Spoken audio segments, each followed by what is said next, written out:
વાર્તા ચરિત્ર સંગતિ. ભક્તવશ્યની સંગતિ. અસારવા અમદાવાદમાં શ્રી ગુસાઈજીના કૃપાપાત્ર સેવક ભાઈલા કોઠારી રહેતા હતા.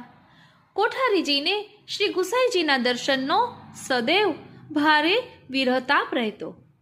તેવી જ રીતે શ્રી ગુસાઈજીને પણ કોઠારીજીને દર્શન આપવાની સદૈવ ઘણી ઉત્કંઠા રહેતી. તેઓ દ્વારકા યાત્રાનું મિશ કરી 6 વખત ગુજરાત પધાર્યા. તેમાં મુખ્યત્વે કોઠારીજીને દર્શન આપી તેમનો વિરહતાપ દૂર કરવાનો જ હેતુ હતો. આ 6 યાત્રાઓ પૈકી એક વખત ઘણો લાંબો ગાળો વીત્યો. કોઠારીજીને દર્શન આપીએ ઘણા વર્ષો થઈ ગયા હતા. તેથી કોઠારીજીની યાદ તીવ્ર થતાં શ્રી ગુસાઈજીએ અચાનક દ્વારકા યાત્રાએ પધારવાનું વિચાર્યું. તે વખતે તેમની સાથે ચાંપાભાઈ ભંડારી અને શંકરભાઈ ભંડારી પણ હતા. રસ્તામાં ફતેપુર સિકરી આવ્યું. ત્યાં બિરબલ રહે. બિરબલ શ્રી ગુસાઈજીનો સેવક હતો, એટલે તેમણે બિરબલને ત્યાં મુકામ કર્યો. બિરબલે શ્રી ગુસાઈજીના મુકામની સુંદર વ્યવસ્થા કરી. બિરબલે ચાંપાભાઈ ભંડારીને પૂછ્યું કે ભંડારીજી, શ્રી ગુસાઈજી અચાનક ગુજરાત કેમ પધારે છે? એટલે ચાંપાભાઈએ જવાબ આપ્યો કે ભંડારમાં દેવું ખૂબ થઈ ગયું છે, માટે તેઓ ગુજરાત સેવા લેવા પધારે છે. આ સાંભળી બિરબલે કહ્યું કે જો આવી હકીકત હોય તો તેમના ભંડારનો જે કંઈ ખર્ચ થશે તે હું આપતો રહીશ. તેમને પ્રવાસનો પરિશ્રમ કરવાની ના પાડો.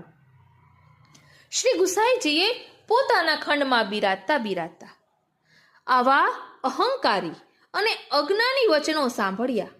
તેમણે વિચાર કર્યો કે આ બિરબલ હવે અમારા કામનો રહ્યો નથી. તે અમારા હૃદયને શું જાણી શકે?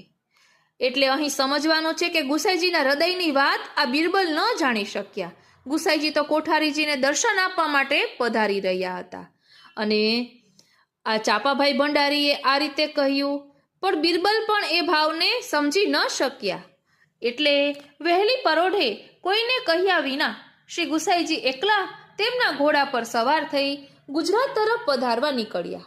શ્રી ગુસાઈજીએ ભક્તોના મિલન માટે દ્વારકાનું બહાનું કરી બિરબલ જેવાનો ત્યાગ કર્યો હતો.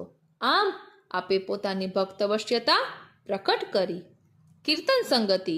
પ્રાત સમય શ્રી વિઠ્ઠલનાથ પરમ સુખકારી, ભવ દુઃખ હરન ભજન ફલ પાવન, કલિમલ હરન પ્રતાપ મહાની, સરન આય છાંડત નહીં કબહુ,